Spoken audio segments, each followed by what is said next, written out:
అత్యంత పేదల కుటుంబాలకు దత్తత తీసుకొని వారిని పేదరికం నుంచి బయటకు తీసుకొచ్చే బృహత్తర కార్యక్రమమే P4. ఇందులో పేదలకు సాయం చేసిన వారిని మార్గదర్శులు అని, సాయం కోరే పేద కుటుంబాలను బంగారు కుటుంబాలని పిలుస్తున్నాము. మార్గదర్శకులు భాగంగా ఇక్కడ విచ్చేసినటువంటి మార్గదర్శకులకి, బంగారు కుటుంబాలకి, ఇక్కడికి విచ్చేసిన స్వచ్ఛంద సేవా సంస్థ అధినేతలందరికీ సమాజ శ్రేయస్సే భాగ్యంగా భావించి పనిచేస్తున్నటువంటి ఎంతో మంది మనసున్నటువంటి కోసం ఈ రోజున మన ఆంధ్రప్రదేశ్ ప్రభుత్వం నీటిని ఎక్కడికక్కడ ఒడిసి పట్టుకుంటుంది. చెరువుల్లో నీళ్లు, డ్యాముల్లో నీళ్లు, గ్రౌండ్ వాటర్ నీళ్లు, బోర్లు వేస్తే పైకి వచ్చేటట్టుగా ఎక్కడికక్కడ మన బిడ్డల భవిష్యత్తు కోసం డబ్బుని ఎంత సంపాదించి కూడగడుతున్నామో మన ప్రభుత్వాలు కూడా ఈ రోజు నీటిని భద్రతని పెంచి ఈ రోజు మన కోసం, మన భవిష్యత్తు కోసం ఈ రోజు నీటిని అభివృద్ధి చేస్తుంది. ఎక్కడ నీటి ఉంటే ఆ ప్రాంతం సస్యశ్యామలం అవుతుంది. ఎక్కడ నీరుంది అక్కడ ఆ ప్రాంతాలన్నీ కూడా అభివృద్ధి చెందుతాయి. కాబట్టి ఎంతమంది మనసున్నటువంటి వ్యక్తులు ముందుకొచ్చి సేవ చేయడానికి వస్తే వాళ్ళందరినీ కూడా ముందుకు తీసుకొచ్చి ఈరోజు పేదవాడిని హక్కును చేర్చుకుంటున్నారు.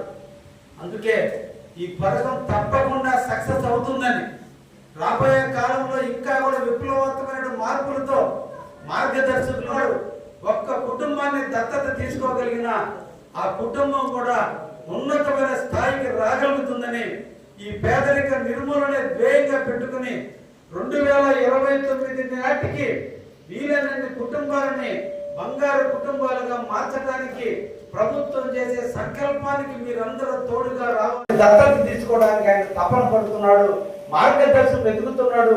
ఎంతమంది మనసున్నటువంటి వ్యక్తులు ముందుకొచ్చి సేవ చేయడానికి వస్తే వాళ్ళందరినీ కూడా మార్పులతో కళ్యాణి, మాది నెల్లూరు జిల్లా కావలిలో బాలాజీ నీళ్ళు ఉంటాం. మా ఆయన వేరే పని పడ్డాడు. మా కుటుంబం తరఫున వాళ్ళకి ధన్యవాదాలు. ఆంధ్రప్రదేశ్ గౌరవ ముఖ్యమంత్రి వర్యులు శ్రీ నారా చంద్రబాబు నాయుడు గారు ప్రవేశపెట్టిన బంగారు కుటుంబం తమ ఎమ్మెల్యే అయినటువంటి గద్మాటి వెంకటేశ్వర గారికి మా హృదయపూర్వక ధన్యవాదాలు. వేదిక మీద ఉన్న పెద్దలందరికీ నమస్కారం. ఈ P4 కార్యక్రమాన్ని స్ఫూర్తిగా తీసుకునేటువంటి సందర్భంలో నా వంతు, నేను ఏంటి డాక్టర్ కనుక నా వంతు కార్యక్రమం ఏం చేయాలి అని ఆలోచించినప్పుడు మనం మొదటి నుంచి కూడా చూస్తున్నటువంటి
ఏంటిది